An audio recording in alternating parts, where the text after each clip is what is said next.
assistance request so as to enable early dispensation of justice, so that the evidence could be provided to enable the legal process to take its course in Pakistan.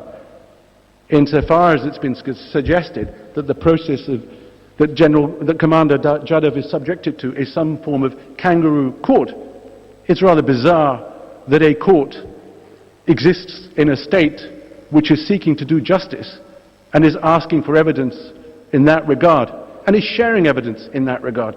So the position that's advanced before this court is, with respect, a sham. But what does this all get to? We saw in the request at paragraph 20 that the court, the President, was urged to act on the request for provisional measures because Commander Jadhav might lose his life any day. India generated a sense of urgency, not Pakistan. India invoked the jurisdiction of this court improperly, and as a result has now, interestingly, shifted its position as to what urgency is. It began with any day, but my friend, when he addressed the court with reference to the Avana case, suggested that it was appropriate for this court to grant provisional measures where, in the Avana and Mexico, the Avana-Mexico case, the death sentence prospect was some 6 months away. Firstly, that's not correct, and second, it's not acceptable to invoke the jurisdiction of this court on the basis of imminence, any day, about to be committed, and then come to the court and say, it may be 6 months, that's enough for you. Because when one looks at the cases themselves, the 3 death sentences cases, they all relate to the use of capital punishment in the United States of America. In the Paraguay case, there was a period of 11 days before the death sentence would be imposed. In La Grande, it was the next day. And in Havana, the earliest that any one of those 54 Mexicans might be exposed to the death sentence was 4 weeks. Not 6 months, 4 weeks. And when one looks at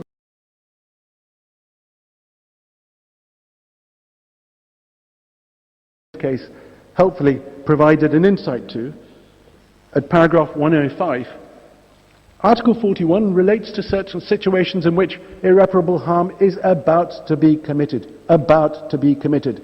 There is plainly in that language a sense of immediacy, imminence, urgency. And 6 months plainly, in nobody's book, is imminent or urgent or immediate.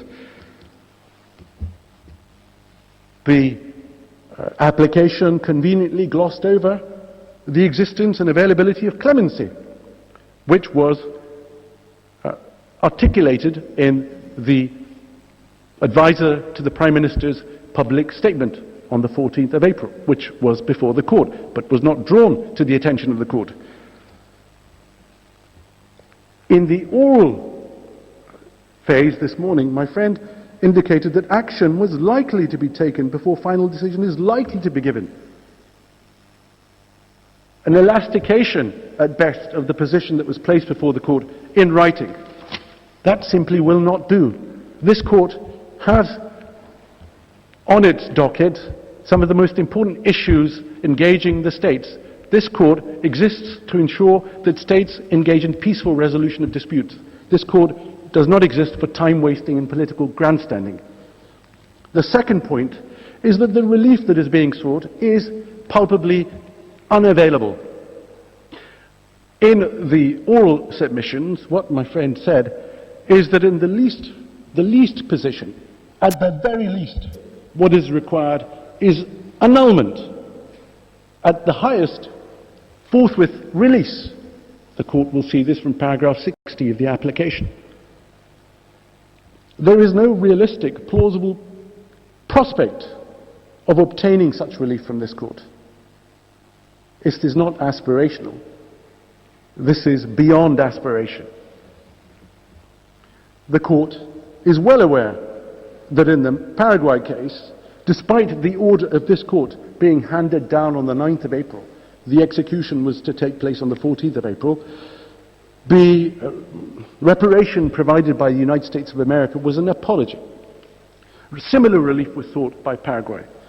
In the Legrand case, despite one of the two brothers, Walter Legrand, being executed on the 3rd of March 2009 in the face of this court's order, the order that was ultimately granted by the court in 2000 was for the United States, in respect of other German nationals subjected to similar treatment, to be made, for the position in their regard, to be such that review and reconsideration of their position was available, by a means that was to be chosen by the United States of America.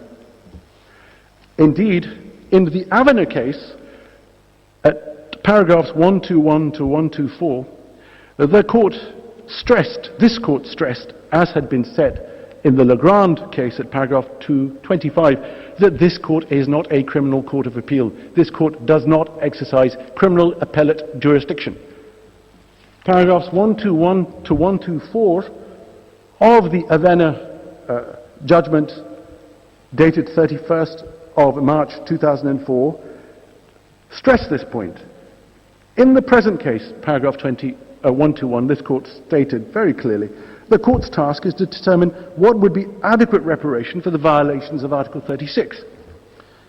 It should be clear that that was referring to what needs to be done to make good the violations. And what was stated by the court was that it follows that the remedy to make good these violations should consist in an obligation on the United States to permit review and reconsideration of these national cases, the 54, by the United States courts. The court also made it clear at paragraph 122, the court reaffirms that the case before it concerns Article 36 of the Convention and not the correctness of the death penalty, of any such conviction or sentencing. There was a suggestion on the part of Mexico that the reparations entitled them to seek, the reparations request entitled Mexico to seek partial or total annulment of conviction or sentence. That was the necessary and sole remedy. We see parallels of that in the position that India has adopted. The case that was relied upon was the Congo and Belgium case. And of course this court explained that Congo and Belgium was dealing with different facts. There was immunity available, so the individual who had immunity should never have been subjected to the criminal process. What is therefore the objective of this application? The agent for Pakistan referred to Pakistan having been bounced before this court. What is the objective?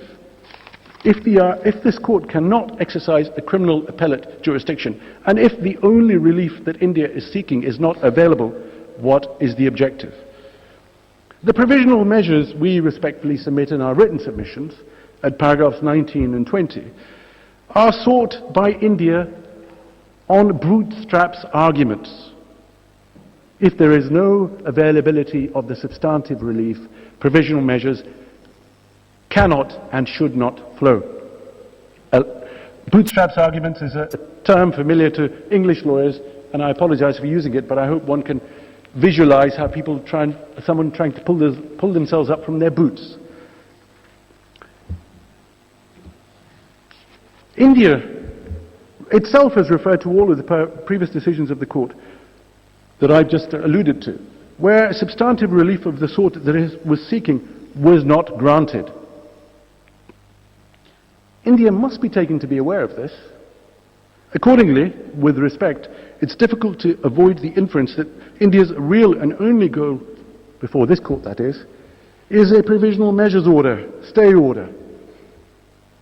Whilst stay orders, as they're referred to in some places, may be seen as providing substantive relief in certain jurisdictions, where delay is tantamount to negation of court process, such a context finds no reflection before this court, where time is precious.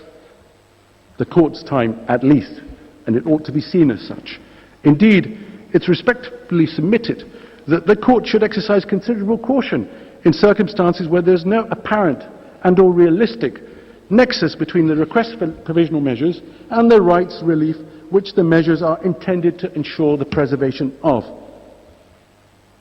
My third and final point relates to jurisdiction.